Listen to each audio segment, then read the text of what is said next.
This is the Guide to Georgia Outdoors. It's early November here in South Georgia at our farm here in Tattnall County, and the deer are moving. I've been spending a lot of time in the deer stand, and we have been seeing a lot of deer. These deer are hitting these food spots, are coming in just like we expect them, but the big ones are just playing the cat and mouse game with us. There's this couple of bucks that I'm hunting specifically, and I just cannot seem to get on them, but we are seeing a lot of deer. That's worth it for next season. That's a pretty buck though. He is young, his neck's skinny. His horns ain't all there, but that's a mature deer. Oh no. Don't shoot him. Let him get some film. That buck is ready to fight. Let me get some shots. Hang on, Drew. Don't do no shooting. I'm not shooting. That's a mature buck. Brian, get it on Drew. I got it on. Let me hold it. Let me hold it. Oh man, this is crazy right now. Same way. Oh, his neck. And he had his hair stood up. See that? That was awesome. Wow. That was crazy. A bigger buck we thought was really big at the time, and he's not huge. But boy, his hair was standing straight up. That's a big body deer. He's a heavy deer. But once again, just not what we're looking for. I mean, this has just been an awesome morning. Even if we don't kill, this has been but I'm gonna tell you, Drew, if I sneeze, he's gonna shoot. So I gotta be careful because he is ready to fire. But look at that right there. That is awesome. Such a good morning. Very good.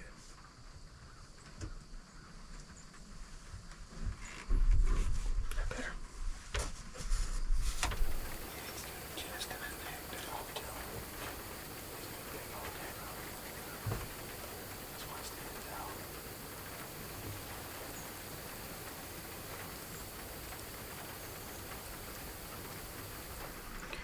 Alright, that first box already came through and worked its way out. The rain's picked up just a little bit and the temperature's dropping. It's supposed to get cooler till about lunchtime today. Typically, from watching the trail cameras, that the buck we're after should be coming in pretty soon if he holds to the plan. You never know with this weather.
Playing cat and mouse with the buck in the back. We didn't have any luck with him, so we decided to move back to the front where we killed a hog earlier. My wife shot it with a crossbow. I killed a nice 9-point with the bow early in the year. So we're back up in the front hunting there, and we're seeing some good deer activity and even some rut activity. It's November the 12th, and filling this second buck tag has not been an easy task. You know, we've seen a lot of deer. Every time we hunt, we see in bucks. We've had kind of a cat and mouse game with this one buck in particular that we've been wanting to shoot. But we switched up locations. We got out the box stand. We're hunting back where we killed a 9-point with the bow. We shot some hogs earlier. And we've been seeing some good deer here on camera. They've just been inconsistent. And we put out some corn. Actually, we put out some Antler Extreme. It's this corn that's got like a sweet and salty taste. I was at the store. They had some, so I picked some up. We're going to see if the deer like it.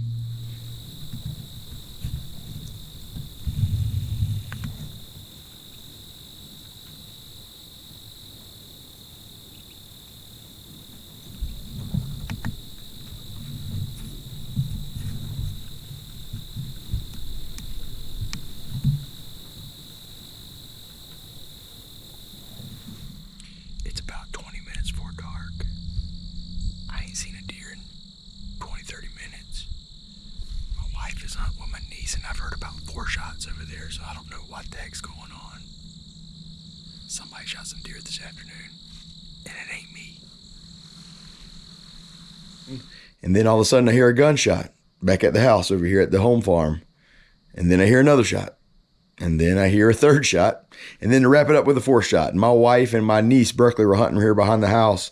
And I knew they were shooting at some deer, and I knew they were going to shoot some does. And surely I'm like, well, maybe they missed a couple times. Well, let me just tell you this. They didn't miss a single time. 4 deer down. Well, I just got back to the house, and it turns out all 4 of those shots was my wife and my niece, Berkeley. Actually, my niece, Berkeley, was hunting with her, and she was the one who shot. And I know now they've recovered 3 of the 4, including those right there, and they're in the woods looking for number 4 right now. So I have a long night ahead. So we're going to catch up with them. They're tracking 1. I'm going to go see what they shot. But my wife, when she gets in this mood where we need some deer meat and she's tired of asking me to kill deer, she just goes out there and takes care of it herself. And she took my niece Berkeley, and they did some damage this afternoon. All right, deer number 1 appears to be a little knothead, but that happens from time to time. This is Papa Jay's favorite deer in the world to eat. Deer number 2, another knothead. It happens.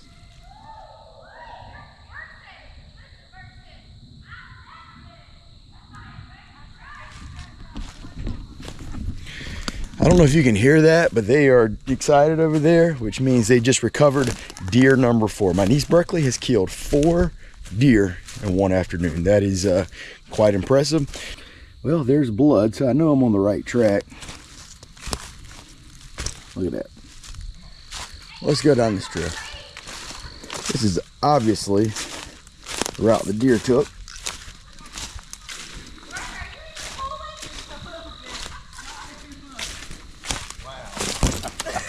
Blake, they have smoked tails, son. Listen, Bert says, I've never missed a deer, and boy, she was right. She smoked 3, and then I smoked 4 just for fun.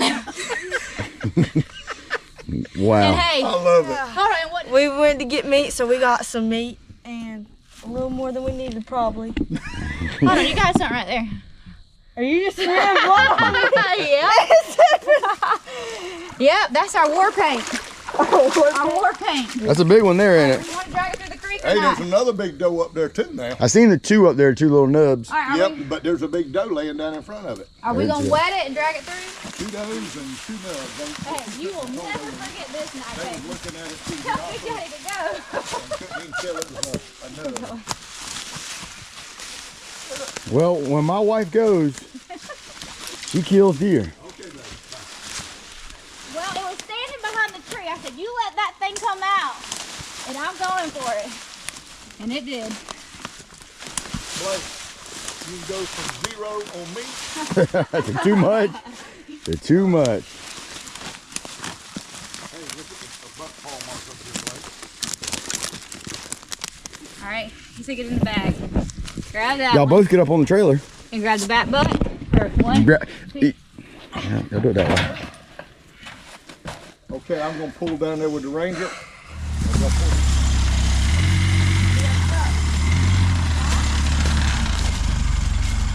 Coming out in just a minute. Well, Oh, that's the one we they had to have kill. it for sale. 1, 2, They 3. killed 4. No way. I promise. They loading them up like cordwood right now. Oh, hey, look here. We went from 0 to 20 of it.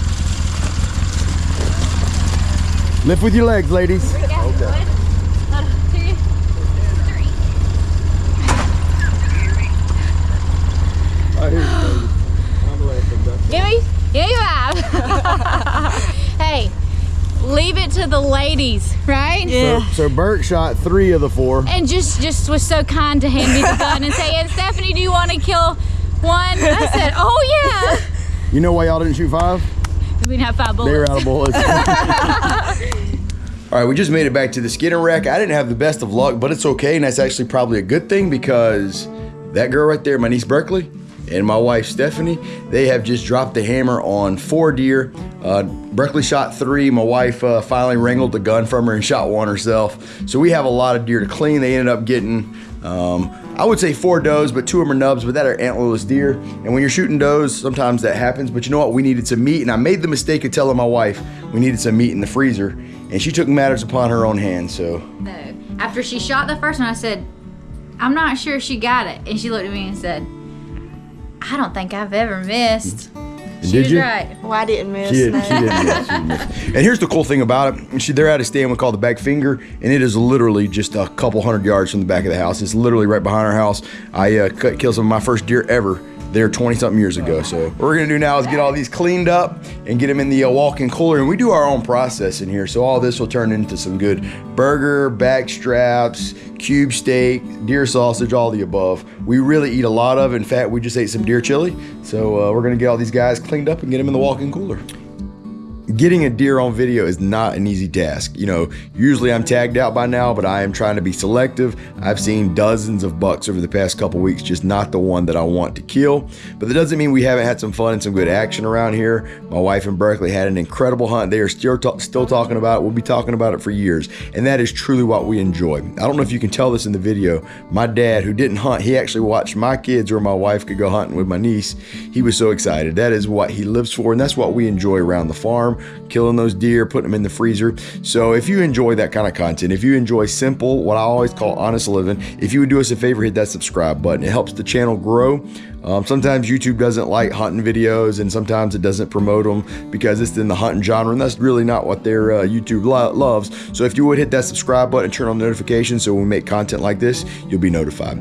But if you would, like I said, hit that subscribe button. Until the next one, this has been the unofficial, no doubt incomplete guide, Georgia Outdoors.